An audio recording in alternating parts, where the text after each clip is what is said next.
Assalamualaikum warahmatullahi wabarakatuh. Salam sejahtera untuk kita semua. Anak-anak sekalian, pada pagi ini Bapak akan melanjutkan materi kita, yaitu tentang bab ketiga, yaitu vektor.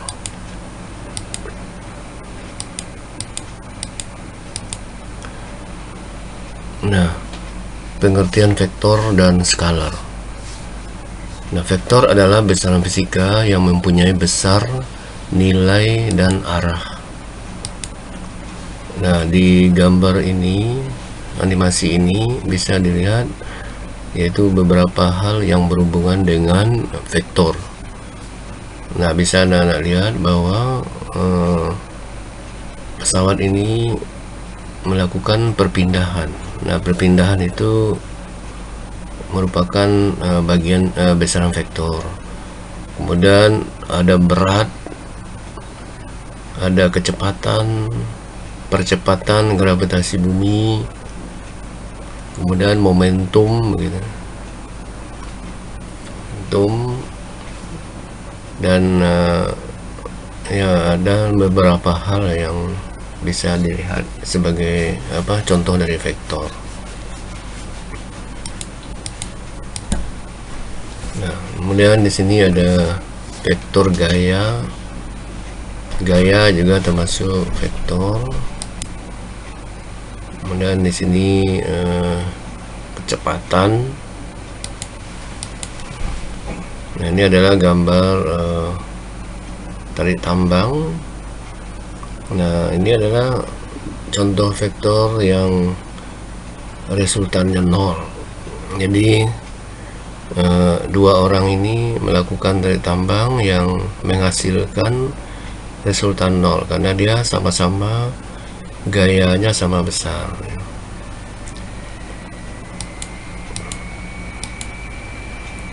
Vektor kecepatan ini gerakan dari benda ini merupakan vektor ya.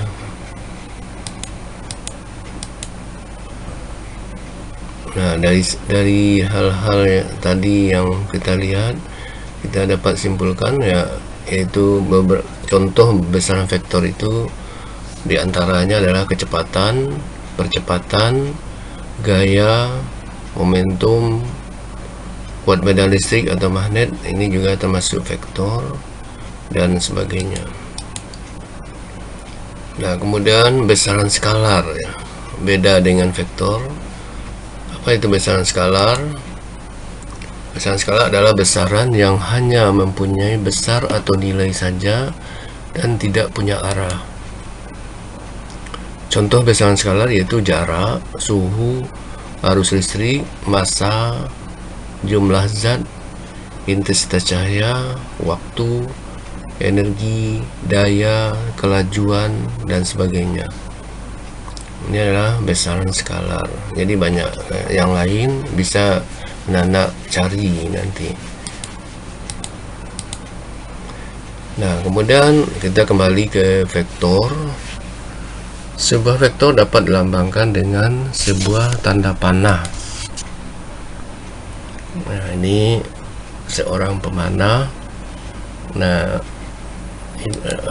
bisa dilihat. Jadi misalnya seperti gaya gitu. Gaya itu nggak bisa dilihat, tetapi bisa dihayalkan atau digambarkan dengan sebuah vektor, yaitu dengan sebuah tanda panah. Nah, di mana di sini titik A menyatakan titik pangkal atau acuan atau titik tangkap. Titik B menyatakan arah vektor. Nah, sebuah vektor dapat ditulis dengan dua huruf, misalnya AB, atau satu huruf, misalnya A besar atau A kecil, atau dicetak dengan huruf tebal, misalnya vektor A. Nah, kemudian besar vektor ditentukan oleh panjang tanda panah. Ya, misalnya vektor A ini lebih besar daripada yang ini. Jadi karena ini lebih panjang, ini lebih pendek ya. Jadi ini menyatakan bahwa vektor yang ini lebih besar daripada ini.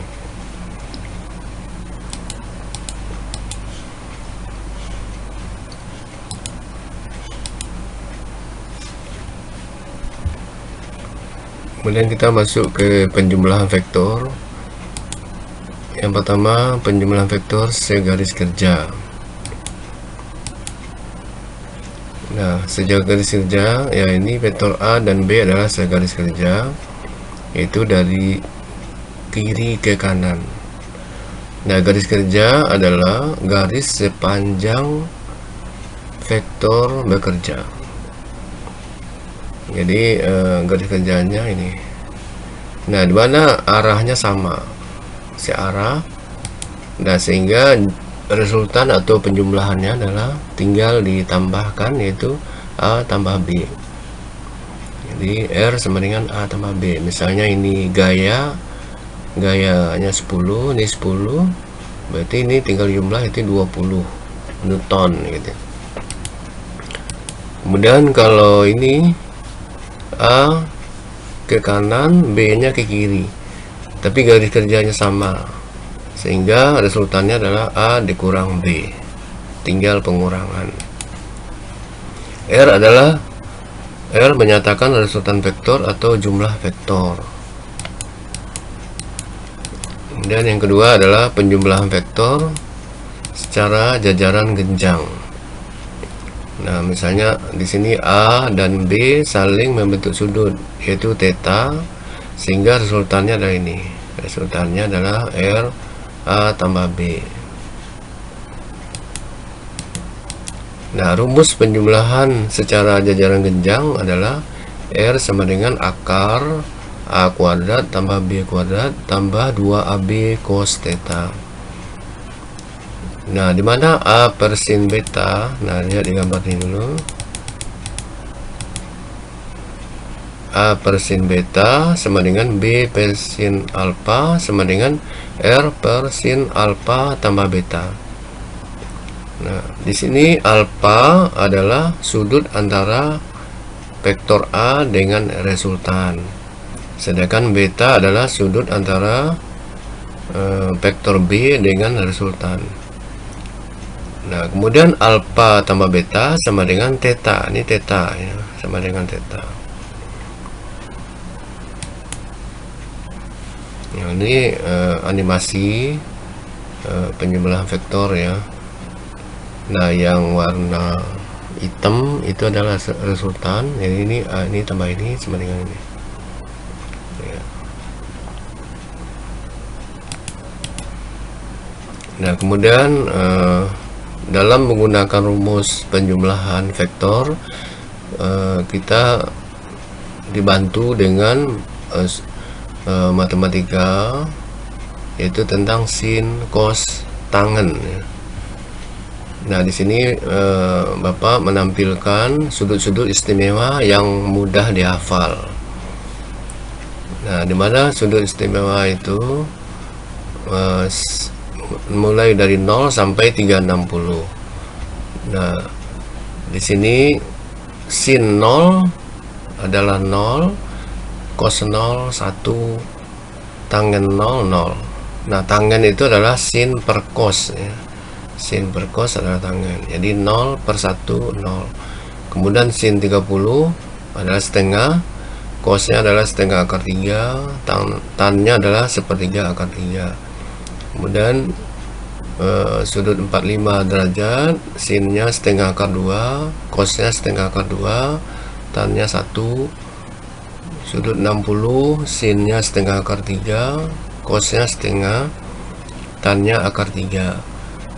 Sudut 90, sinnya 1, cosnya 0, tannya akar tak terhingga. Jadi ini adalah lambang tak terhingga. Jadi 1 dibagi 0 tak terhingga. Kemudian sudut 120, sinnya adalah setengah akar 3, cosnya min setengah, tannya adalah min akar 3. Kemudian sudut 135, sinnya setengah akar 2, cosnya min setengah akar 2, tannya min 1. Sudut 150, sinnya setengah, cosnya min setengah akar 3, tannya min sepertiga akar 3. Sudut 180, sinnya 0, cosnya min 1, tannya 0. Sudut 210, sinnya min setengah, cosnya min setengah akar 3, tannya akar 3. Sudut 225, sinnya min setengah akar 2, cosnya min setengah akar 2, tannya 1. Sudut 240, sinnya min setengah akar 3, cosnya min setengah, tannya akar 3. Sudut 270, sinnya min 1, cosnya 0, tannya tak terhingga. Sudut 300, sinnya min setengah akar 3, cosnya setengah, tannya min akar 3. Sudut 315, sinnya min setengah akar 2, cosnya setengah akar 2, tannya min 1. Sudut 330, sinnya min setengah, cosnya setengah akar 3, tannya min sepertiga akar 3. Dan sudut 360, sinnya 0, cosnya 1, tannya 0. Nah ini harus dihafalkan ya. Nah, dimana mengenai sin dan cos itu adalah selalu perulangan ya, karena dia grafiknya selalu berulang-ulang, periodik ya.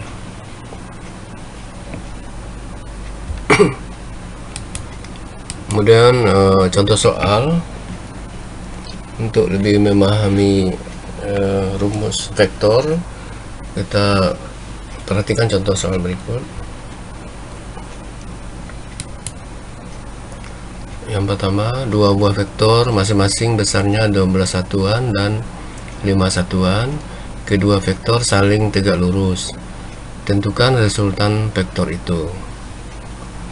Nah, di sini diketahui ya, A sama dengan 12 satuan. Kemudian B 5 satuan.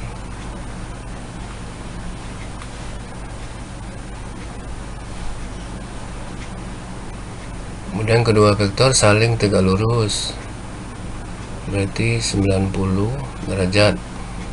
Tentukan resultan vektor, berarti ditanya R ya. Jawab. Nah, R sama dengan rumus resultan, ini adalah jajaran genjang ya. A kuadrat ditambah B kuadrat ditambah 2 AB cos theta sama dengan akar A 12 kuadrat ditambah 5 kuadrat tambah 2 kali 12 kali 5 cos 90 sama dengan akar 144 tambah 25 tambah 120. Nah, cos 90 kita bisa lihat tabel tadi, cos 90 adalah 0 ya. Cos 90 0. Berarti 0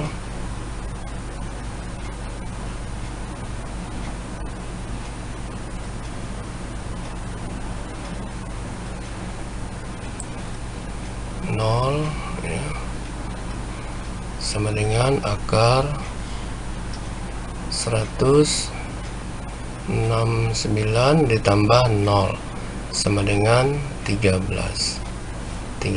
satuan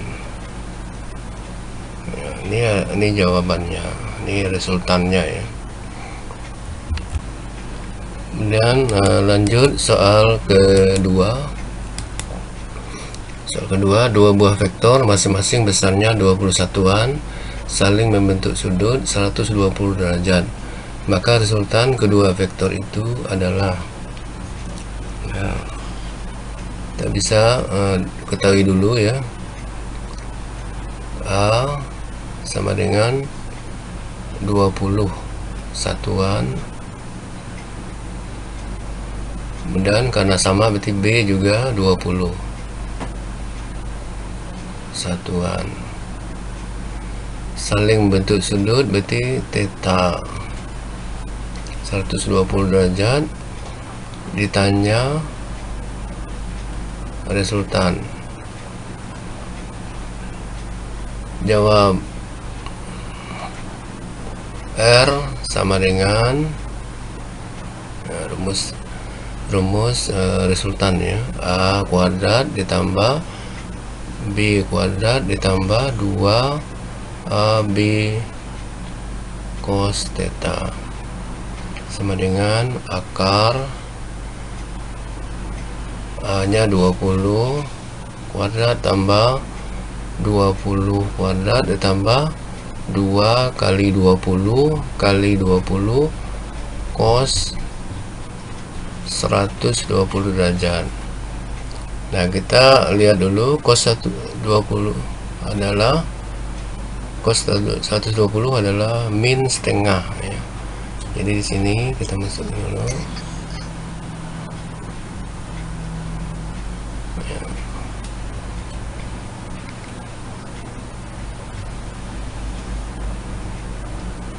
Jadi 400 tambah 400 tambah 800 kali min setengah sama dengan akar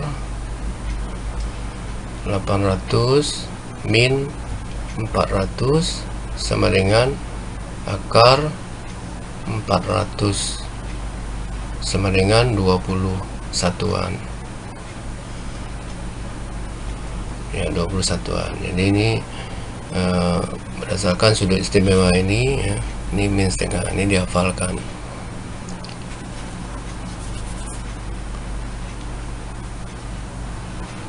Dan kita lanjut contoh soal ketiga.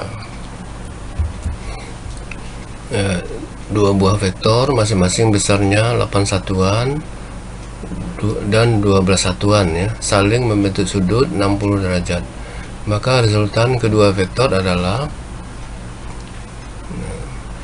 diketahui A sama dengan 8 satuan,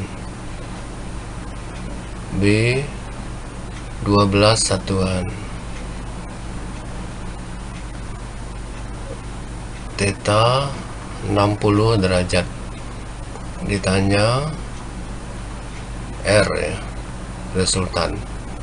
Jawab R sama dengan akar A kuadrat tambah B kuadrat tambah 2 AB cos theta sama dengan akar A nya 8 kuadrat tambah 12 kuadrat ditambah 2 kali 8 kali 12 cos 60 derajat sama dengan akar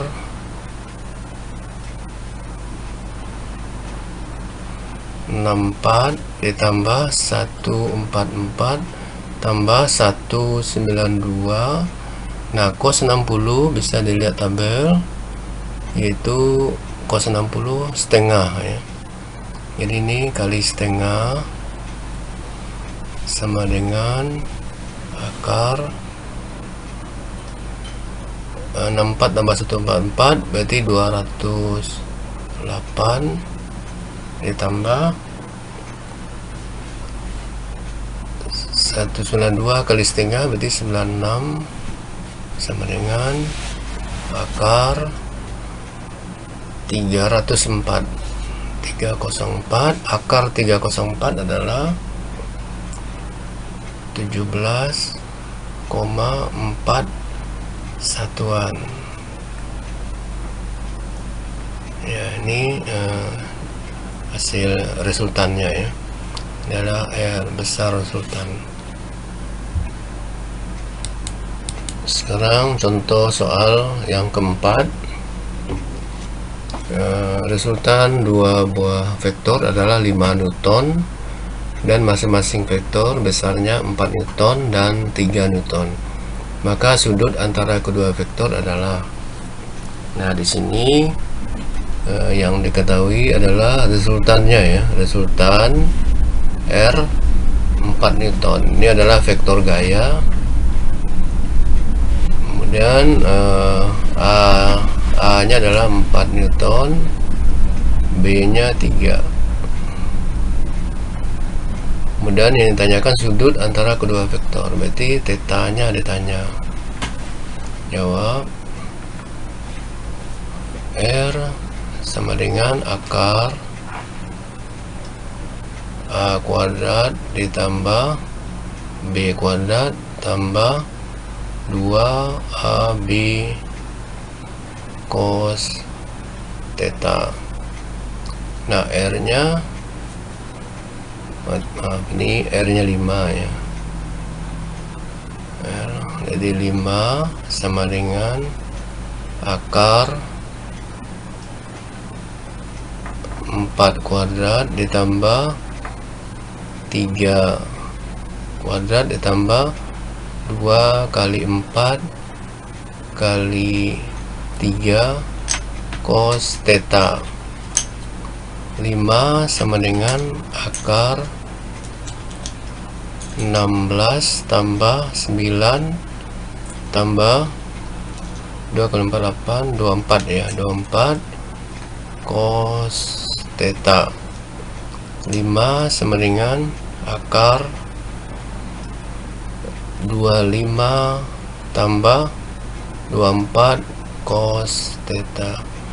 Nah, sampai di sini kita nggak bisa, ini nggak bisa dijumlah, ini harus dikuadrat ya, dikuadratkan, menghilangkan akarnya.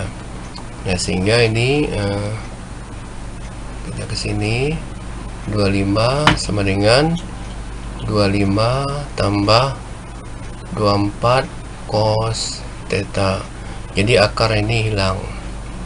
Nah, sehingga ini 25 dikurang 25 sama dengan 24 cos theta. Ini 0 ya. 24 cos theta. Nah, sehingga cos theta sama dengan 0 dibagi 24 sama dengan 0.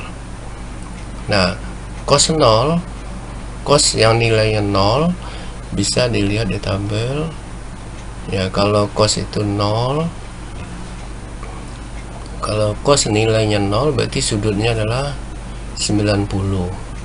Jadi theta sama dengan 90 derajat ya. Nih, jadi lihat di sini di tabel ini. Jadi kalau cos itu nilainya 0, sudutnya adalah 90.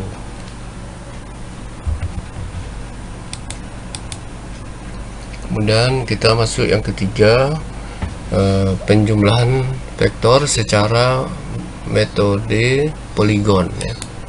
Poligon. Nah, metode poligon dapat digunakan untuk menjumlahkan vektor lebih dari dua vektor. Nah, misalnya di sini vektor A, vektor B, C, D, E. Nah, di mana di sini ada animasinya, yaitu misalnya kalau A tambah B tambah C tambah D tambah E. Nah, tinggal dihubungkan aja A kemudian dengan pangkal B berimpit dengan ujungnya, kemudian pangkal C berimpit dengan ujung B. Ya, bisa dilihat di sini A, B, C, D, E. Nah, resultannya ini resultan. Nah, bisa juga dilihat di sini misalnya D tambah E tambah A tambah B tambah C ya. Atau ini C tambah B tambah A tambah D tambah E, resultannya yang ini ya. Ya, tinggal disambung ya, disambung-sambung. Nah, kemudian untuk lebih memahami, yaitu perhatikan contoh berikut. Martin melakukan perjalanan ke arah selatan setelah berpindah sejauh 1500 meter, berbelok ke arah barat sejauh 1200 meter, kemudian berbelok ke arah utara sejauh 1000 meter. Perjalanan dilanjutkan berbelok ke arah timur dan berhenti setelah menempuh jarak 2400 meter. Besar perpindahan Martin adalah, nah ini bisa digambarkan dengan vektor ya, dengan poligon. Nah, dimana perpindahan adalah merupakan vektor ya. Ya, kita mulai dengan perjalanan pertama yaitu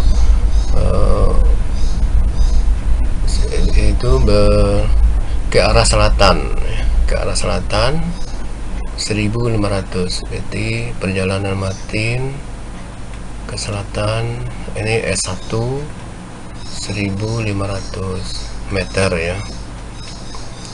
Nah, kemudian ke arah barat 1200. Jadi ke barat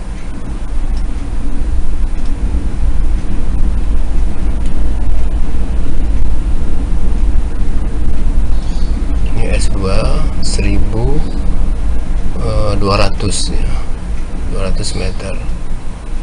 Kemudian berbelok ke arah utara 1000 meter. Ini 1000 S3 ya, meter. Perjalanan dilanjutkan belok ke arah timur dan berhenti setelah menempuh jarak 2400. Berarti dia ke timur lagi. Nah, ini sejauh